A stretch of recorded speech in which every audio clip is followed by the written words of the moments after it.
Alright guys, I thought I'd just put together a real quick video of this spot I'm setting a coyote trap in. Already punched the set in.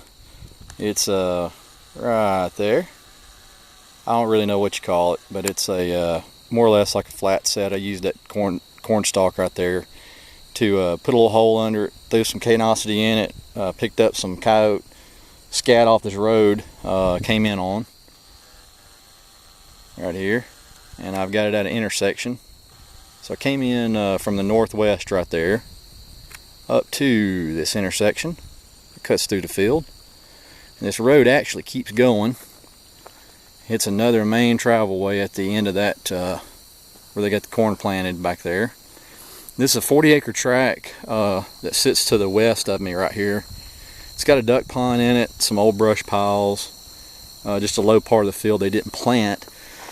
And this spot is part of a 1,000-acre section that is just nothing but cornfields. It's got a lake on the other side, a 40-acre lake on the other side, and just a lot of fence rows. And used to be a big cattle farm, but a buddy of mine bought it and put it in corn, so put it in all grain. So he's got soybeans and corn in here. But coyotes have been running this road, and my son and I do some duck hunting in here, so I thought, well, it'd be a good time to knock the itch off of me. I've been wanting to punch in a set, so good day to do it. And while we were at it, I thought I'd show this chain setup. This is a Victor K9 Pro 175. It's night latched. Got a night latched dog on it there.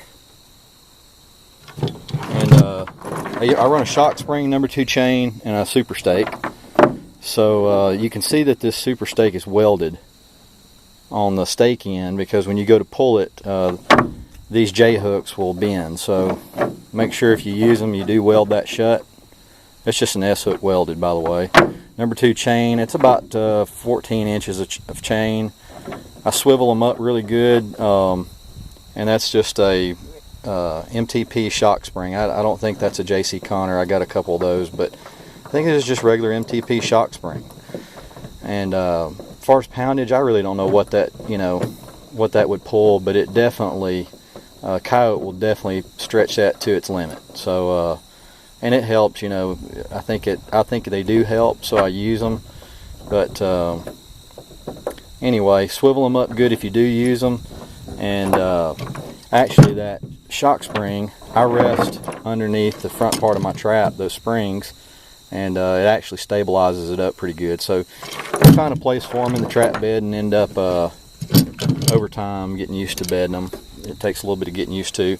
Anyway, in my bag I've got a knee pad. If you wear knee pads, that's good too. Something to keep just helps keep your scent off the ground. Sifter. That's my bag. I mean, it's just a Lowe's bag, tool bag's all it is. Coyote and Country Mile.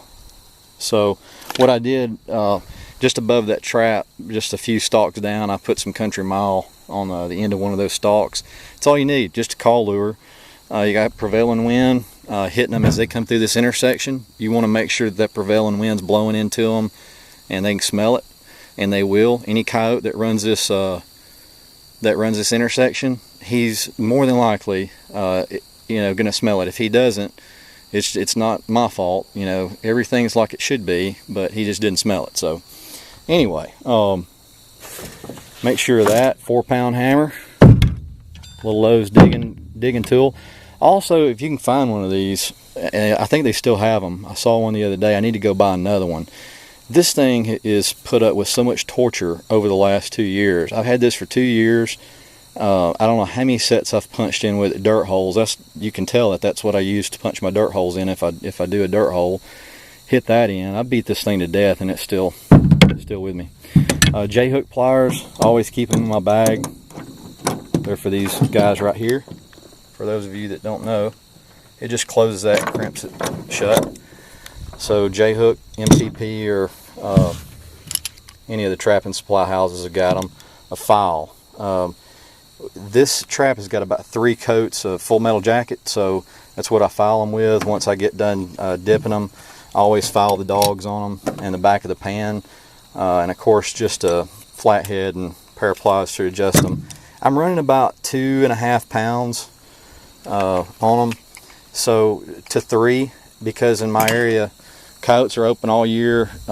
Unfortunately, everything else is not, so you want to make sure to cut down on your non-target catches, that you adjust that pan tension. I really like to run 2.5, 3 pounds.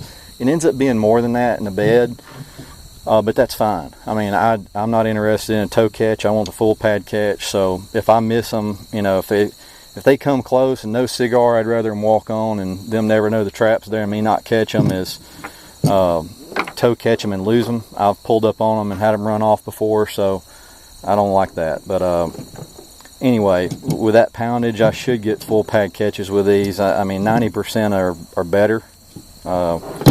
Wolverine will tell you, and Steve will tell you that most of them are. I mean, I don't know what it is about this trap, but I mean, I've had plenty of toe catches, don't get me wrong, but 90% are better. Just as much as they can get their foot in it, it's there. So anyway, gloves, another little pouch I just carry tools in. I throw that in the bag or the truck or something. Oh, real quick, let me, for those of you that are interested in night latching and not sure what it is, I'll show you real quick. Alright, so we got this Victor, and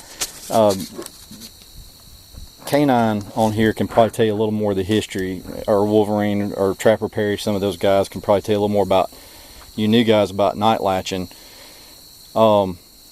Originally, I think that, you know, when trappers ran at night, they, you know, back years ago, if they didn't have light, they filed their traps or night latched them so that they could hear this click, and they'd know that the pan was where it should be and there was no travel in it. So as I pull this pan down, if it trap doesn't go off, you'll actually hear it click.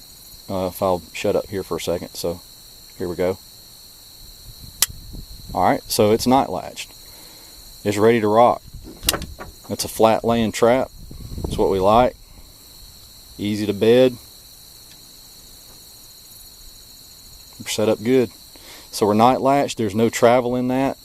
When I say travel, that pan will, as soon as they put their foot on it and it hits that 3 pound mark or 2.5, whatever it is, that tension, it'll fire. It's not gonna, that pan's not gonna creep down on them where they can feel it going down and then pull their foot off of it. So very, very important. Those are just little bitty details that I think it's the details that'll help you with the catches, help your numbers go up.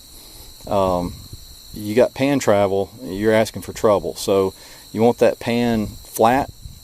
You want a good strong night latch in there, and you don't want any travel in that pan.